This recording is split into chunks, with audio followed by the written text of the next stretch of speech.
seterusnya. Mengenai DNA tadi kan Bapak Ustadz Rizik Syihab sudah memerintahkan tes DNA. Tapi dicabut oleh menantunya.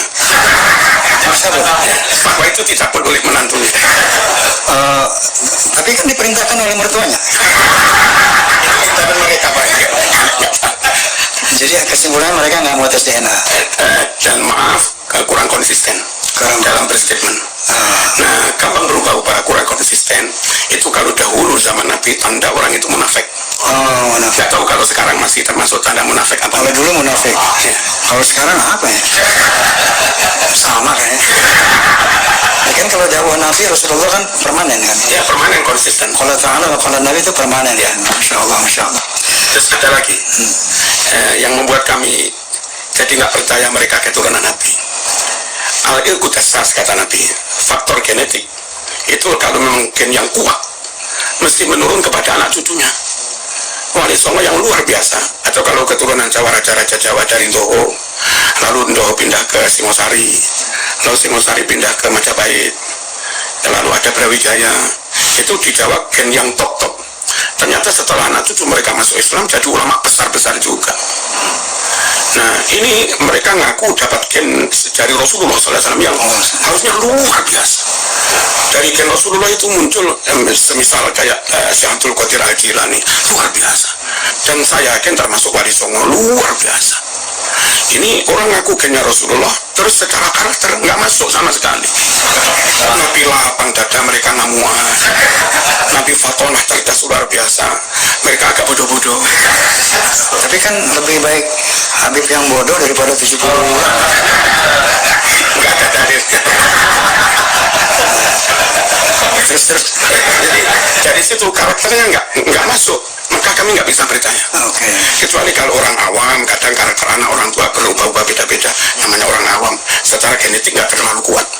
Tapi kalau orang secara genetik terlalu kuat, kami di pendidikan, faktor hereditas itu pengaruhnya dalam membangun karakter anak didik 80% atau 75%.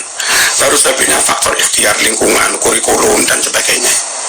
Nah, ini mereka nggak masuk. Kemudian yang membuat kami sulit percaya juga kepada mereka itu kitab nasab, catatan nasab itu harusnya bersambung.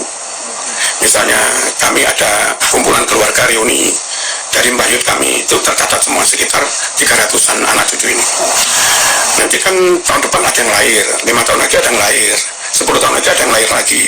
Maka dalam waktu kira-kira 25 tahun, 30 tahun sudah harus diupdate lagi, sebab banyak anak cucu yang lahir. Nah, catatan nasab yang ditulis baru itu nggak boleh beda dengan yang lama, sifatnya hanya nambah yang baru lahir, nggak boleh beda. Dan masing-masing bannya harus tanda tangan. Nanti jarak 30 tahun lagi dibikin begitu lagi sampai ratusan tahun. Kalau punya bukti seperti itu ya kita percaya. Tapi masalahnya sejak Ahmad bin Isa yang ketika itu dicatat hanya punya anak 3, abad 4, abad 5 tetap anaknya 3, abad 6 tetap anaknya 3, abad 8 tetap anaknya 3. Baru ketika abad 9 Ali Asakron katanya berdasar mimpi nulis kitab nasab keturunannya Ahmad bin Isa. Tahu-tahu Ahmad bin Isa punya anak 4, ditambah 1 Ubaidillah. Ini Melalui mimpi. nama orang nggak tercatat selama 500 tahun. Lalu kami disuruh meyakini itu valid, itu akurat. Bagaimana? Kalau guru saya atau siapa berhasil mendoktrin saya, harus kamu yakin. Kalau enggak, kamu tak usir dari murid saya. Misalnya, tapi kami sebagai murid yang kelak juga jadi kiai, bertanggung jawab, berkewajiban meyakinkan orang lain. Bagaimana kami bisa meyakinkan orang lain tanpa dibekali bukti? Jadi wahai para habaib, kaum ba'alwi, kalau kami minta bukti, itu supaya kami bisa juga meyakinkan orang lain. Terus kalau orang lain kami nggak bisa yakin karena nggak ada bukti, ya mungkin jangan salahkan kami. Memang kamu juga belum memberikan bukti. Lalu tentang DNA, katanya nggak ada dalam syariat. Jangan masalah dulu disamakan dengan masalah sekarang. Kalau semua sama dengan yang dulu, basmah, sidik jari, dulu juga nggak ada. Apa sekarang ini terus nggak ada nilainya? Lalu pakai pakai visum, karena dulu juga nggak ada, sekarang jadi ada. Dan yang lain-lain. Kalau ilmu-ilmu kimia baru ini terus kita abaikan semua, ya Islam ditinggalkan orang lain yang semakin ilmiah, semakin modern. Lalu misalnya maaf, Bang Haji punya cucu, saya punya cucu, ini punya 7, 5 orang itu punya 7 di rumah sakit yang sama, melahirkan di waktu yang hampir sama.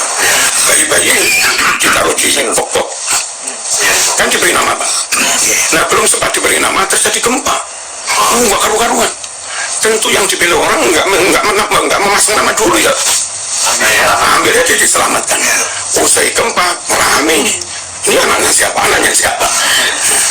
Orang pintar, yang paling ganteng anak saya. Kacau begitu. Maka hakimnya pakai tes. Kalau orang menolak pakai tes DNA, terus begini solusinya kayak apa? Solusi hukumnya? Atau ada mutilasi? 5 orang dimutilasi, potong semua. Setelah ketemu organ ini dimandikan, lalu ketika dikafani dimasukkan ke peti. Ya nggak boleh beda-beda. Jadi kalau peti A, kepalanya fulan, tangannya juga harus fulan, badannya harus fulan, kakinya harus fulan, nggak boleh beda-beda. Ini bagaimana cara kita atau Pak Polisi memastikan ini kaki ini identik dengan ini, harus pakai tes DNA.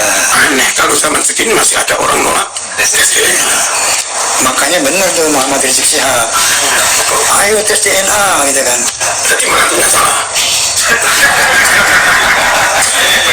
Jadi dia sendiri nggak mau tes DNA. Oke, Masya Allah, ini ada yang menarik tadi.